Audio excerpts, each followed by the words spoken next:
Welcome to the Port's Garrison. Please like, subscribe, and share. Thank you.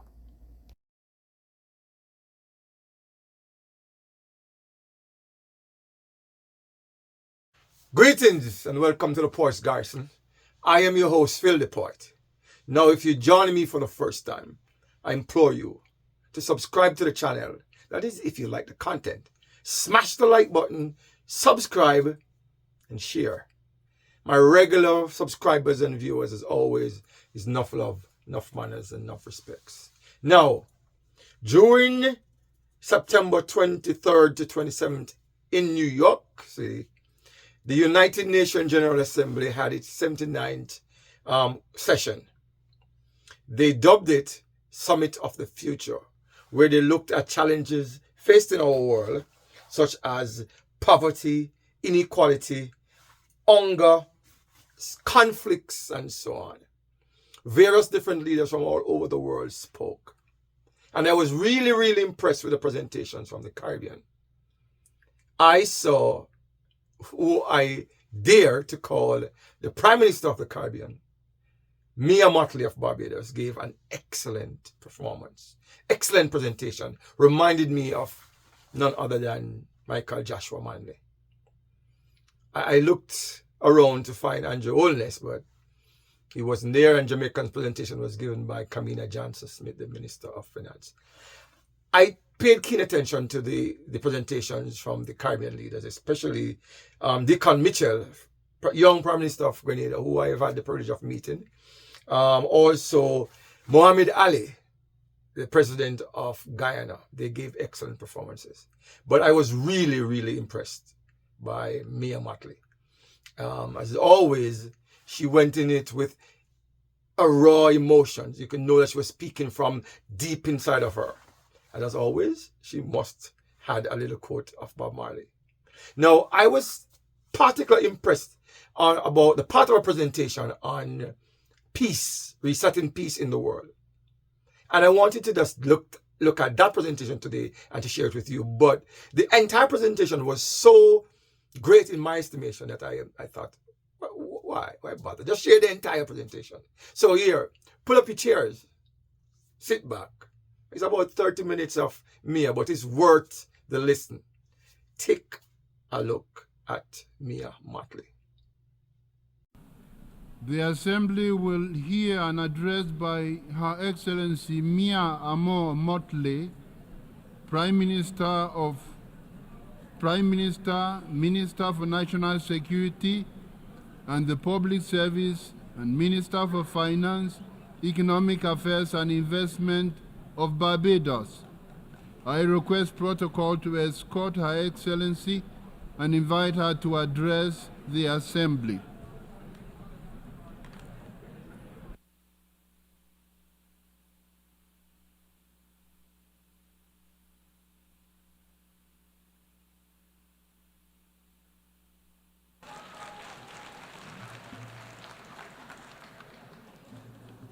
Mr. President,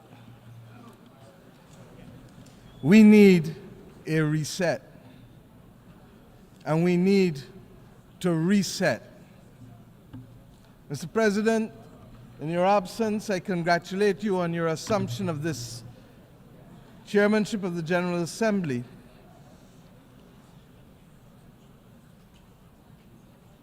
We can wait.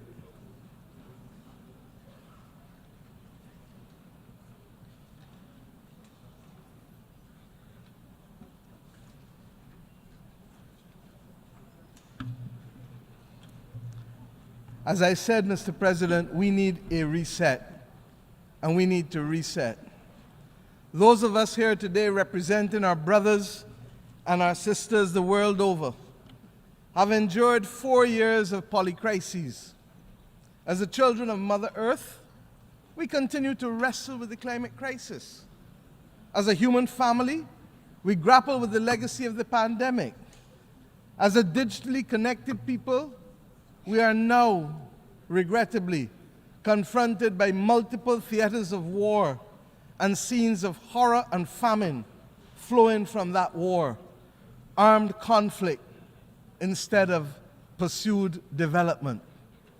citizens of every country as well, struggling to contain the rising cost of living and the implications for them and their families on a day-to-day basis. And Mr. Speaker, Mr. President, we are all now threatened by the second but silent pandemic of antimicrobial resistance, together with a growing incidence of death and disability from chronic non-communicable diseases. We cannot afford the distraction of war. If ever there was a time to pause and to reset, it is now. Collectively as an international community, and individually as leaders in each of our countries, we must now deliver new opportunities and solutions to these crises which dampen economic growth, which restrict the ambitions of our people and numb our sense of the beauty and goodness that the world ought to be offering because it has it to offer.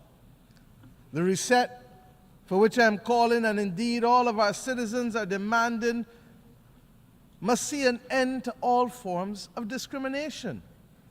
That rules and institutions today exist which create first and second class citizens, as we have said from this podium year after year, depending on your nation of origin, militate against the trust and the credibility and the hope, and it fosters a crisis of confidence in the existing international order, which must become inclusive and responsive for all.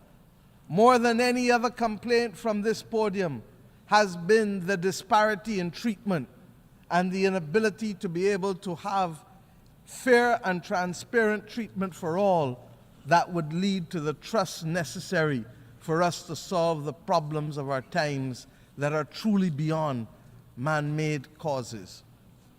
Neo-colonialist structures that perpetuate and reflect an old world order characterized by racism and classism and misogyny, while ignoring the legitimate aspirations of billions, will not help to foster the hope or trust that is necessary to meet these polycrises. We must ensure that the global institutions give developing countries, especially small vulnerable states like my own, or vulnerable middle-income countries, seats at the table of decision-making where we can be seen, heard, become active agents in our own cause and lead our own development paradigms. My friends, we are reminded that 2024 is the final year of the United Nations Decade for the People of African Descent. Much has been achieved, but the recognition, the justice, and the development for people of African descent that was promised by this decade has, to say the least, not yet been fully realized. And it is for this reason that the Caribbean community joins the growing chorus, and my own country in particular, for the immediate proclamation of a second decade to complete the unfinished work and address the matter of reparations for slavery and colonialism.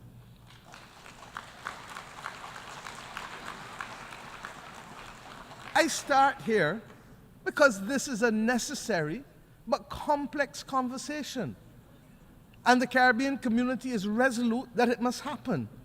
Its resolution lies, and I want to be very clear, its resolution lies in a multi-generational approach, in the same way that the £20 million sterling debt that was incurred by the British government only was repaid in this 21st century, almost 200 years later, so that the notion of unaffordability becomes a non-issue once we recognize that the solution to reparations must be multi-generational and grounded in development.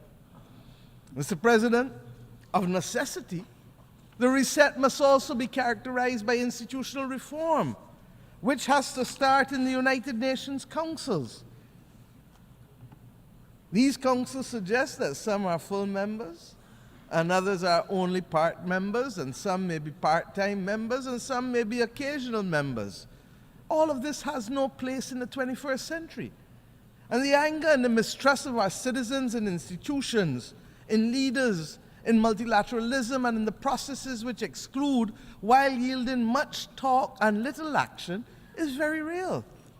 And nowhere is reform and consequentially trust and hope more important to the well-being of billions of people today than in relation to the global financial architecture. Restricted access to capital, its disproportionately high costs barring us from doing that which we must, its inadequate scale, and the overwhelming burden of debt often imposed on us by circumstances beyond our control. These are all now combining to force governments in the world's poorest countries, and frankly, across many vulnerable middle-income countries, to devote more resources to debt service than to health and education, and in some instances, even infrastructure. For far too many members of the human family, cold ground is our bed and rock is our pillow. Too many go to bed with their bellies hungry, and too many may not even have a bed. Our reset must therefore collectively build a common agenda that reflects and reinforces our shared humanity. It is that shared humanity that binds us together. Mr. President, you know better than most. Our African brothers and sisters got it right with the principle of Ubuntu, and have used this principle, this General Assembly, to remind us that its simplicity is what we should aspire to.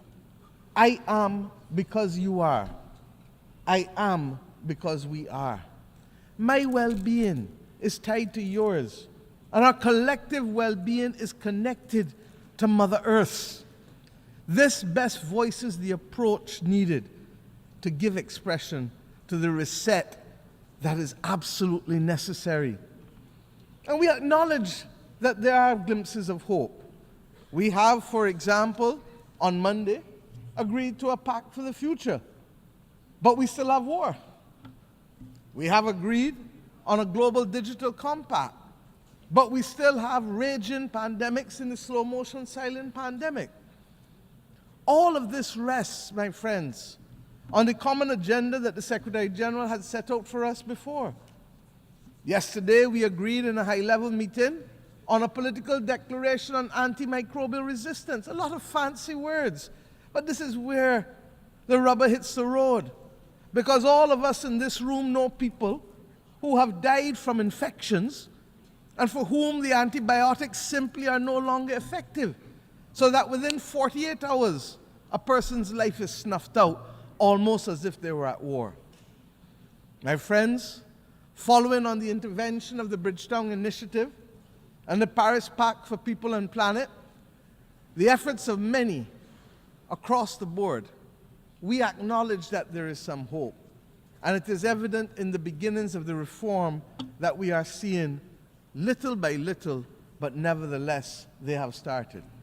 These are all important steps, but we cannot take our eyes off the prize. Barbados' call for fundamental reset includes attitudes and behavior as much as actions or reforms. Heads of government are in agree that we must trigger national development agendas of transformation with both speed and scale. We have a date with destiny against 1.5 degrees. We know that that is what is needed to survive. And the implications for people, even as we speak, can be dire. But if there is a failure to act with clarity of purpose, and if the political will retards progress on the front of the much-needed reform within the international financial institutions, purely because heads of government do not speak to ministers of finance when they reach Washington, D.C., or their board directors, if there is a need for that to be dealt with, then, my friends, there must be a commitment to be equal to the current challenges of member states if we are not to perpetuate the discriminatory practices that result in undermining the transformational opportunities that we need. Depriving vulnerable countries from being able to access concessional income that is long enough to build the resilience to save lives and to protect livelihoods is unjust. And that is why we must remain focused. That is why, my friends, we launched yesterday the third iteration of the Bridgetown Initiative, which identifies three key principles, very simply. One, we must change the rules of the international financial system and reform its governance and instruments. Two, we must shock-proof vulnerable economies by dealing with debt and liquidity in a comprehensive, development-focused manner. And if we need to give countries a shot of liquidity like we give them a shot of adrenaline to avoid them falling off the cliff of debt, then we must do so. And thirdly, we must augment financing by boosting country capacity to invest in resilience by several means, including what has been announced already, the rechanneling of special drawing rights through our multilateral development partners, but that will only be truly effective if there is another issuance of SDRs in the near future. Indeed, we must also address the challenge, and this I believe to be the fundamental mission of this generation, of how we are going to secure the global public commons to be able to maintain our safety and stability as a global community. We're going to have to discuss how we can secure it, and of course, how we must finance it. And that is not only the climate crisis or the loss of biodiversity that we speak about, but the other many global challenges that can truly destabilize countries and regions. Mr. President, these considerations are of fundamental importance to the sustainable existence of our generations, future generations. The SIDS agenda is another story of promises made but not kept. 30 years ago, the international community gathered in my own country to take action for the first time on the unique challenges faced by small island developing states. We birthed in my home country the first ever global agenda for small island developing states, which became known as the Barbados Program of Action. I thank Mauritius for its strategy of implementation, Samoa for its pathway. They were carriers of the baton of a development agenda for small island developing states in the intervening years, in the face of multiple global crises from health to climate to finance. The vulnerabilities, yes, of our countries as small states have become more pronounced. In May of this year, we gathered in Antigua and Barbuda for the 4th International Conference on Small Island Developing States. And I call on the international community and the multilateral system to let us work together to ensure that the promise created in Bridgetown in 1994 is delivered and realized through the Antigua and Barbuda Agenda for SIDS 2024, otherwise known as ABBAS. Let me use this opportunity as well to inform you that 2 days ago we took over the presidency of the Climate Vulnerable Forum, the V20 countries of the world, from Ghana, whose president I would like to thank for the excellent stewardship of the group over the past 2 years, and indeed for the strengthening of its institutional capacity. The priorities of our term as chair of the V20 countries will be the multiple dimensions of climate crisis, dealing with them, the impact of the climate crisis on human health, and of course, the issue of debt and climate, because if we don't solve that, we cannot take the appropriate actions to deal with climate. I invite all United Nations members who are not yet members of the V20 but who are climate vulnerable to join this group, because it is only through amplification of our voices and consistency of our message and solidarity that we will continue to see the pace and scale of reforms that we need to be able to save our people's lives. I commend to you the declaration of the leaders of the Climate Vulnerable Forum that was adopted this week on Wednesday. Mr. President, above all else, we need a global reset on peace. There needs to be global peace. And those of us who are old enough would have recognized that there are peaks and valleys as it relates to this issue of conflict.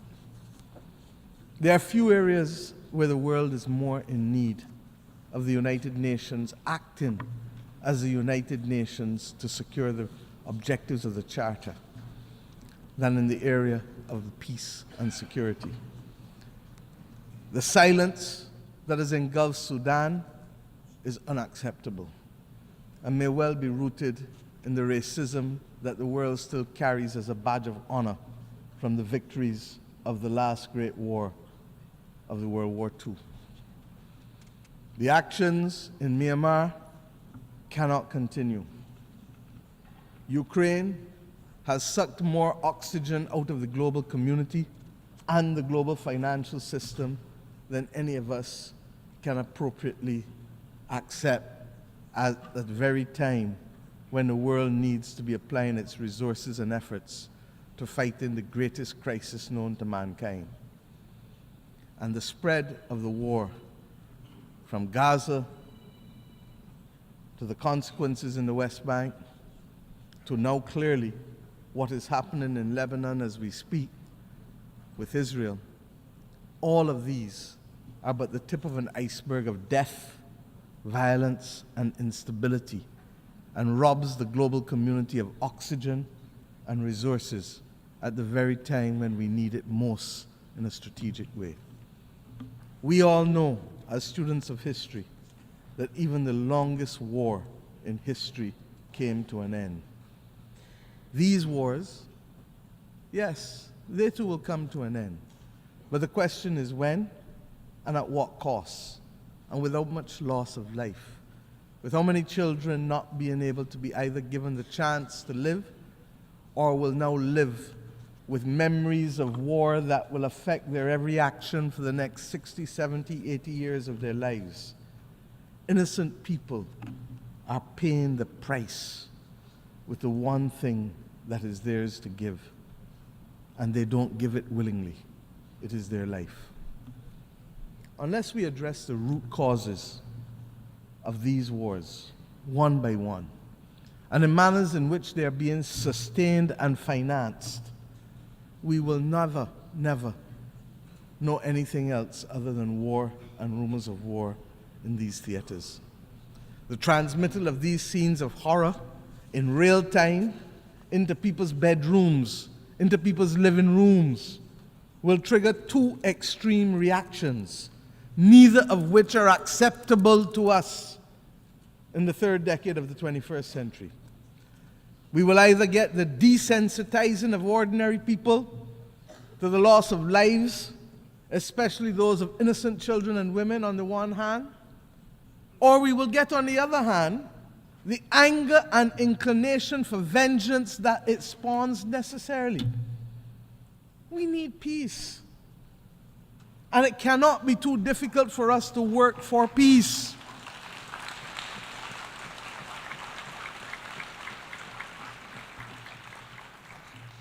It is the same Bible that tells us in the stories of the Old Testament, much which has guided many people across this world.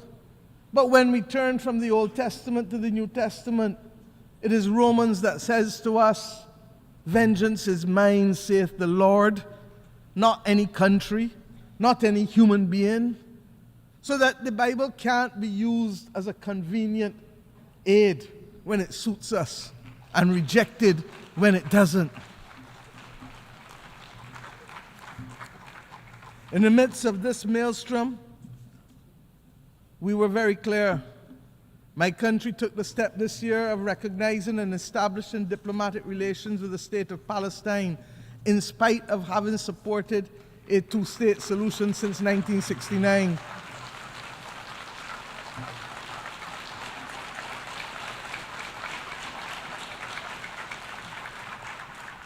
And we did this because it is clear to us that the state and people of Palestine, human beings, are entitled to full recognition by integration into and support from the international community. The Charter does not say we the people, with the exception of any one group from any one part of the world. We join with others, therefore, in congratulating the state of Palestine in taking their seat among the United Nations member states as they did on the 10th of September of this year.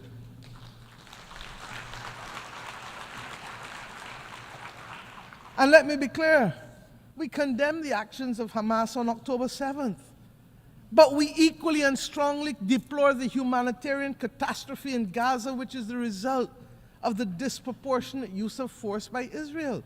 There's no justification for it. And that is why treaties exist governing the rules of engagement for war. Because we as human beings learned better and know better and committed to better.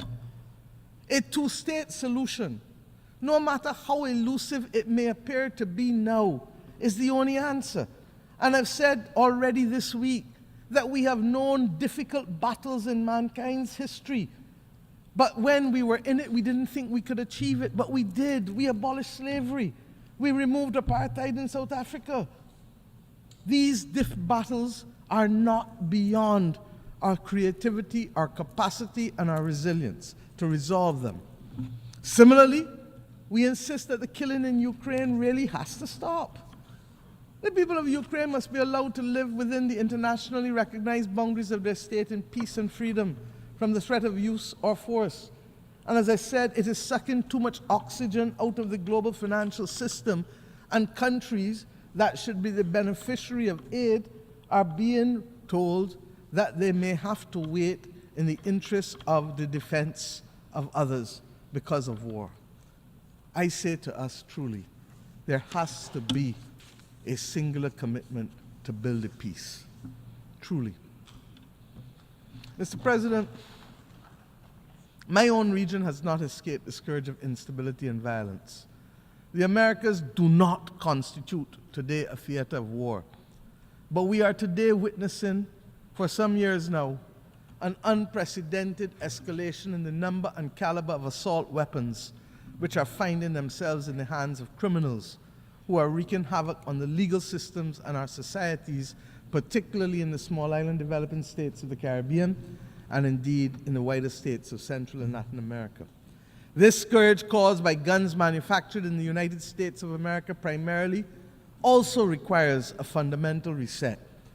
The right of persons to bear arms in countries not engaged in military conflict should not be an opening to accept as legitimate the presence of assault weapons in countries. It is simply not right. There is no place for assault weapons in our societies. I turn now to the fate of the people of Haiti, which continues to be of major concern to our people in the Caribbean region. The global community now has an opportunity for an essential reset with how it addresses its relationship with Haiti, and which has been born in all kinds of semi and partial concern over the course of the last few decades.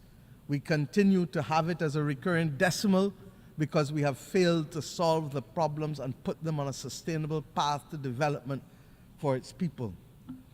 What is needed is transformation of our sister nation. And yes, we must provide first and foremost security, but transformation must be its handmaiden. The government and people of Haiti need the full support of the international community, not just in the short term, but in the long term. And yes, this starts by extending the mandate of the Multinational Security Support Force, escalating the work of the United Nations, deploying all the tools of bilateral, regional, and global cooperation, not excluding countries who want to participate for spurious reasons, ensuring that those of us who can step up to the plate by significantly increasing the pledge funds that we do so, because we know that it takes cash to be able to deploy the forces and the police necessary to help with the restoration, so that Haitian mother or that Haitian child can go about their day-to-day life without fear of being assaulted or killed or being denied the right to work because of their simple fear of walking the streets. The Caribbean community has been working hard this year to support our largest member state. And in the early part of the first few months of this year, we met on Haiti almost 3 to 4 times a week to guarantee the stability that we ask you now to help us secure. We thank the efforts of the Eminent Persons Group of former CARICOM prime ministers who were on the front line of helping to resolve this complex problem day in and day out, so that we could find a political consensus for Haiti.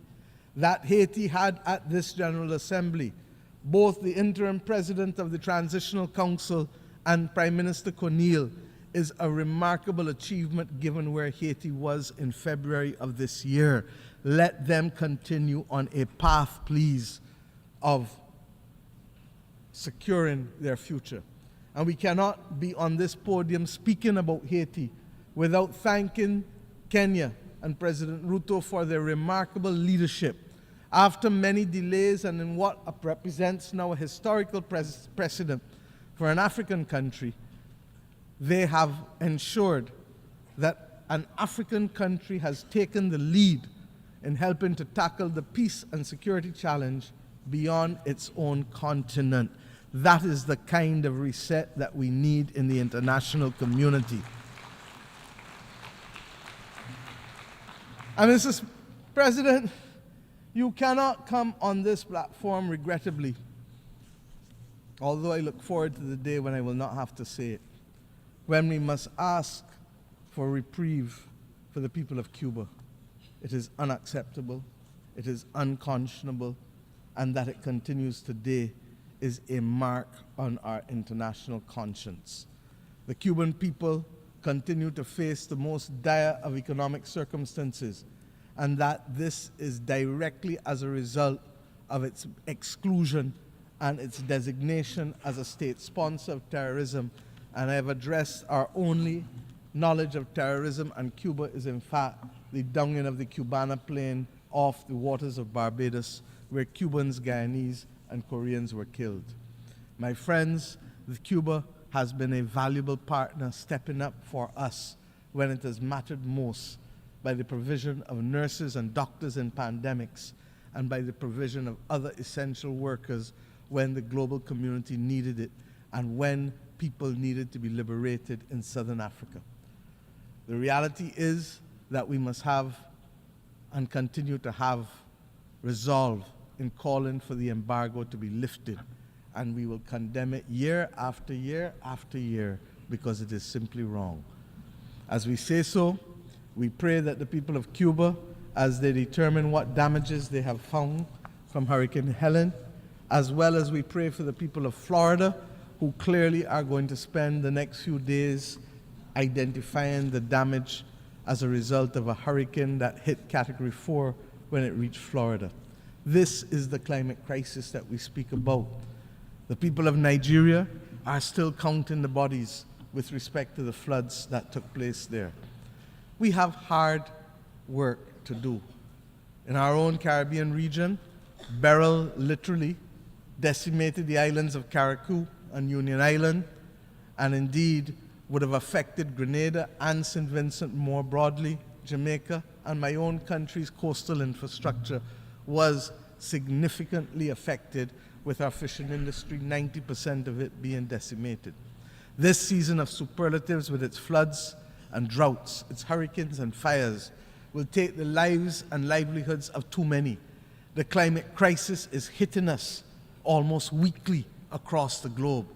The deniers of the climate crisis, they too need a reset that will admit of the absolute necessity of collective action by the global community to save our way of life and our planet.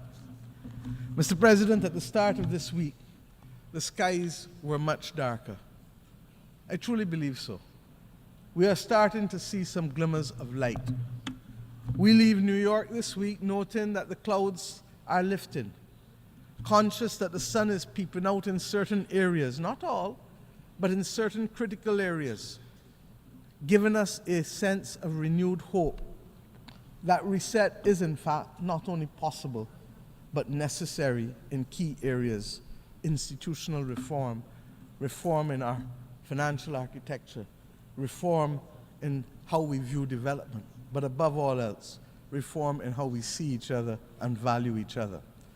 This hope springs from the Pact for the Future and the many declarations that we have made here, the terms in which my fellow leaders spoke from this platform for the most part, the urgent need to recognize reset, reset, reset, even if they didn't call it by that name. It is as if we all truly understand and accept the challenge of rising to solve the major difficulties that are faced by the people of the world, and to recognize that global moral strategic leadership requires of us the commitment to redress the wrongs and to take care of saving people and planet. But recognition of the need for the reset, while it is the first step in any issue, what is now also needed is eternal vigilance as our companion, so that as we take the steps to transform attitudes and institutions and rules, we will not succeed overnight. We will not succeed even in the next decade. But if we don't do the reset to change the legacy of centuries of exploitation and domination, we will not be fit for purpose to meet the needs of our people in the third decade of the 21st century. I can think, therefore, of no better way to conclude than with a song that I had cause to use almost 30 years ago from my own country. Song from Edwin Yearwood when I first stood on this podium almost 30 years ago in 1995 as a young minister of youth. And I quote, "A voice in my head keeps talking to me. It tells me the road is long. It tells me we must be strong. Roll with the pain and roll with the strife, for today is the rest of the start of your life." Mr. President, may the new hope fostered here this week signal the start of a new deal for people who hitherto were not seen, and even with the existence of this body, whose voice and presence were not felt. These people have been recognized too often, and these countries, as mere statistics, and not with the human dignity that is their birthright, or the human dignity that is the conferred right from these United Nations. Mr. President, I thank you.